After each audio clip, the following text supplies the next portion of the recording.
Yeah, what's good, everybody? It's your boy Matthew Maley from MatthewMaley.com. Coming back at you with another video. It's another little poker recap. Just got done with event number 3 of the Arizona Poker Tour and wanted to do a quick wrap up. Had another really good showing, which is amazing considering what my previous history has been with this poker series. As I said in my past video, I've never done well ever at the Arizona Poker Tour. I'm lucky if I even, last 5 or 6 people. It's always that bad. And this season, I don't know, something's clicking, and I'm not even getting good luck as much as I'm just not getting any bad luck. And it's working out. So it was a smaller turnout this time. Usually there's 30 people. This time there was, I think, 21. So it was a little bit smaller than last time. But still some pretty good players there. Most of the regulars, if you will, were all there. So it was definitely some solid players and some formidable opponents, if you will. But things started off pretty well. I actually picked up a couple pots kind of early on. Then just kind of ran into a run of hands that I couldn't get away from. Straight draws I would have to call down, flush draws I would have to call down that didn't hit. So I ended up dropping a little bit.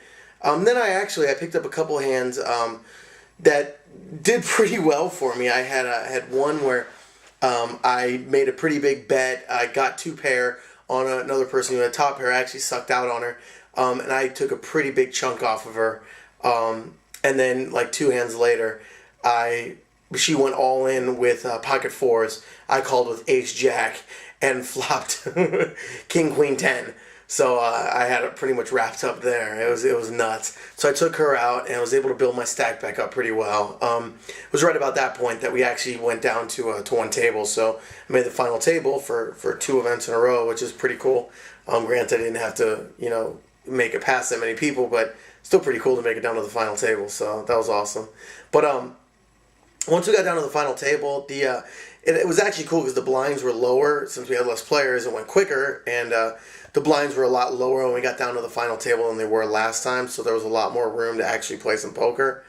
And I was just kind of maintaining, biding my time. Wasn't really making many moves. Wasn't really getting many hands. I had a run of about 2 rounds where I was just incredibly card dead. Incredibly card dead.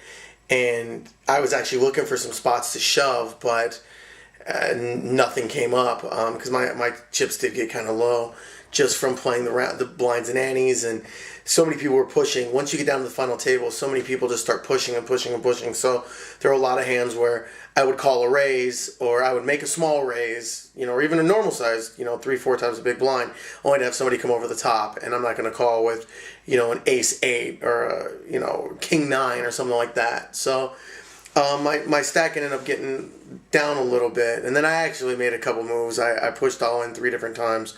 Got called once, and it held up. I had pocket kings, so thankfully that held up.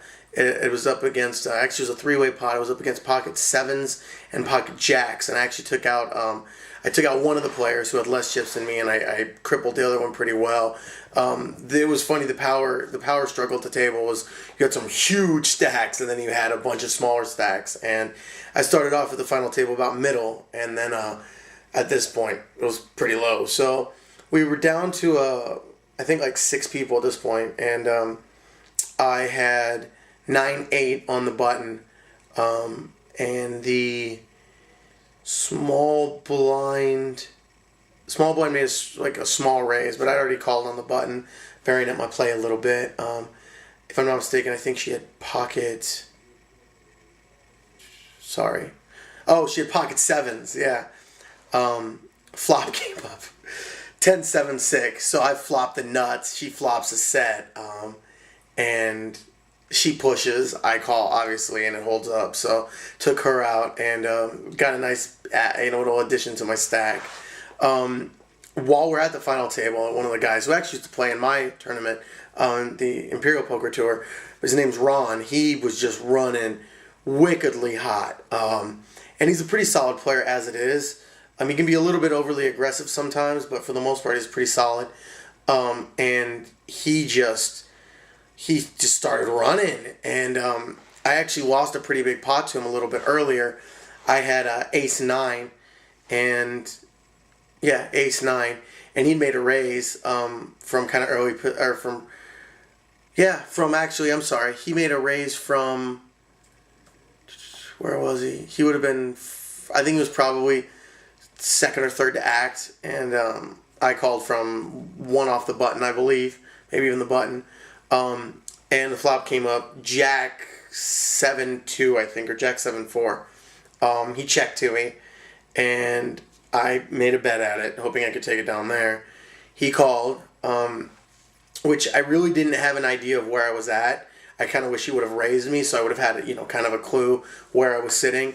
Turn card came, blank. I think I might have paired the board, actually. He checked again to me, and I fired again, at which point he thought for a second, and then he called. And then river card came out, another blank, and he checked again. And at this point, I know my ace high is no good, but I also know that I got to take a stab at it, because there's really, I didn't know where I was in the hand. He still could have been in the same position with an ace king, to be quite honest. But I figured the only way I'm going to win this pot is by taking a shot at it. If he does have an ace king type of hand, maybe I can get him to muck it.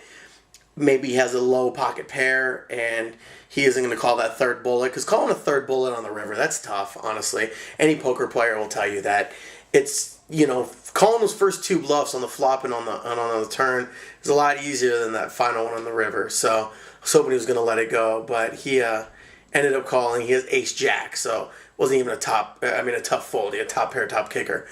He made it out like he was having a lot more difficulty to make that call, but so he took a pretty big stack off of me there. But I was able to rebuild up my stack, and he just went through annihilating pretty much everybody left at the table, just chopping them down.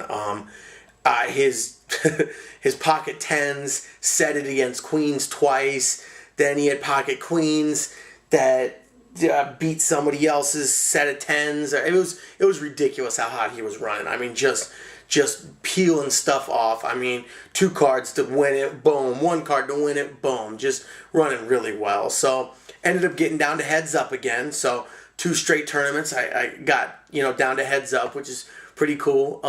And as you guys know, I love playing heads up. I consider myself a pretty solid heads up player, so I'm always down to play heads up. I actually had better chips stacked than last tournament because the blinds were still a lot lower. I believe, if I'm not mistaken, the blinds were only 200, 400. Maybe they weren't even that big. They might have. No, I think they were bigger than 153. And yeah, because I don't think there were any 25 chips left. I'm pretty sure that they were 2-4, maybe even 3-6. But it's still a lot better than 1,000, 2,000 like last time I got down to heads up. So he had me about 8-1 in chips, and there really wasn't a whole lot I could do. We went back and forth. He was putting a lot of pressure on me, just like a big stack's supposed to. Ended up picking up a hand where, I had king 9, and I pushed all in. He called with pocket 5s, and I flopped a king, so that was solid. So I doubled up there, and that got me a little bit up. I dropped some since when we first started, so I would say now he probably had me 5-1 in chips, maybe 4-1 in chips, but he still had me pretty well. Went back and forth, a couple more hands, and then finally I picked up king 8, which I don't know if I ever mentioned it, but king 8 is one of my favorite hands. I don't know why. I've always loved king 8. I've always loved king 9. I've always loved ace 8. Just some of my favorite hands. And so I picked up king 8. Flop came up 8-7 deuce. And I had just called pre-flop. I was on the button. So I doubled it up. I doubled it up pre-flop because I was on the button, and heads up, button opens up the action. So pre-flop, I doubled the blind. He called. Flop came up 8-7-4. I'm almost positive it was 8-7-4. He made a small bet. Well, not a small bet, but probably about 3/4 of the pot. I pushed all in, and he called. And just kind of showing how his night was and how he was running, he had ace 8. So, top pair, absolute best kicker instead of top pair, second best kicker. So, it sucked. I mean, it was what it was. I got cold decked. Sometimes that happens, And when you flop top pair with second best kicker in a heads up, match, you're feeling pretty confident. And I felt pretty confident. So I was really hoping I could win that one and, double it up from there. And we got a whole new ball game. We'd be just about even in chips, and then it would have really been fun. But at the end of the day, it just wasn't my night, and Ron was playing well. He was running really well, and that's a tough combination to get past, especially when you're getting cold decked like I was. So it is what it is. Ended up being a really fun tournament. I'm just really excited. I pulled two second places back to back. So sadly, there weren't as many players in this one, so I won't score as many points towards the championship. And since I missed winning it again, I still haven't guaranteed my spot. But there's another one coming up in like 2 weeks, so maybe 3 weeks. So hopefully it's going to end up being good, and I'm going to be able to take one down here, or at least continue my run of second places. I can deal with that. If I pull second place in all the rest of them, I'll be all right with that. So we'll see what happens. But just a quick poker update. Want to let you guys know about the play and see what you guys think. Is that just a bad run of luck there, or do you think there's any way I could have gotten away from the final hand? I don't really see how I could have with top pair. And my play before where I tried to bluff him three bullets. Sometimes that's just what happens, and it is what it is.